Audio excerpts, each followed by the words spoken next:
মন্ত্রী মিনিস্টার পকেটে থাকে।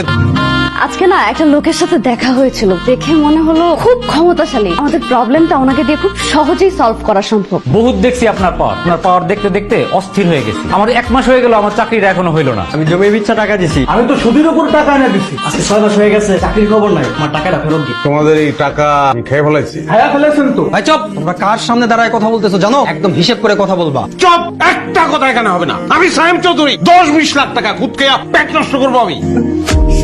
আর তোমাদের টাকা যদি আমি খাইয়াও ফেলাই, তোমরা কি করতে পারবা? ঘোড়ার আন্ডা কিচ্ছু করতে পারবা না তোমরা। আমি জাস্ট পিয়নরে বলবো তালা মারতে, ফোন করবো 10 মিনিটের মধ্যে পুলিশ আসবে, বলবো ডাকাতি করতে আসছে।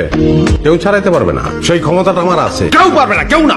কিন্তু আমি এটা করবো না, এই কাজটা আমি করবো না, কারণ আমি অন্যায় এবং মিথ্যা পছন্দ করি না। কথা বলবো না, কথা বলবো না, চুপ, একদম চুপ। ওই 75 নম্বর টেন্ডারটা ওপেন রেখো না, ক্লোজ করে দাও, কারণ ওই কাজটা আমি চাই। আরে দ্রুত সচিবের সঙ্গে আমার কথা বলতে হবে কেন? আমি এই কাজটা চাই, এটাই তো যথেষ্ট। সচিবের সঙ্গে কথা বলার তো কোনো অপশন নাই।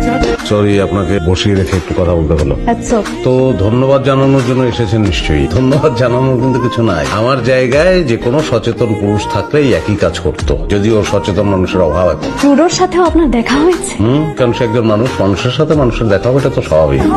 ঘটনাটা ঘটেছিল আমার চাচার কারণে, উনি মিনিস্টার। যাই হোক, এটা বাদ দেন। অনেকে মনে করে যেগুলো ফটোশপে এডিট করা। আমি এসেছি একটা প্রবলেম নিয়ে, আর কেন যেন মনে হয়েছে আপনি এই প্রবলেমটা সলভ করতে পারবেন। ফরেন মিনিস্টার কল করেছেন, আপনার সাথে কথা বলতে চাই।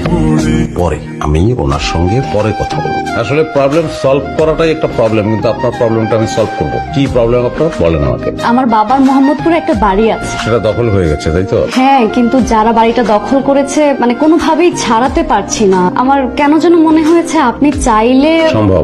কিন্তু তারা ওই এলাকার বেশ ক্ষমতাশালী লোকজন। আমার বাবা ওদের নামে মামলা করেছিল, উল্টো তারা লোক পাঠিয়ে আমার বাবাকে প্রচন্ড মেরেছে।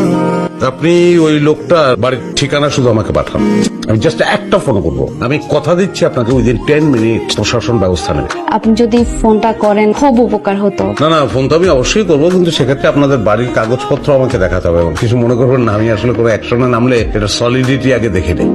আর এবার হোম মিনিস্টারের ফোন। আমি মারা গেছি।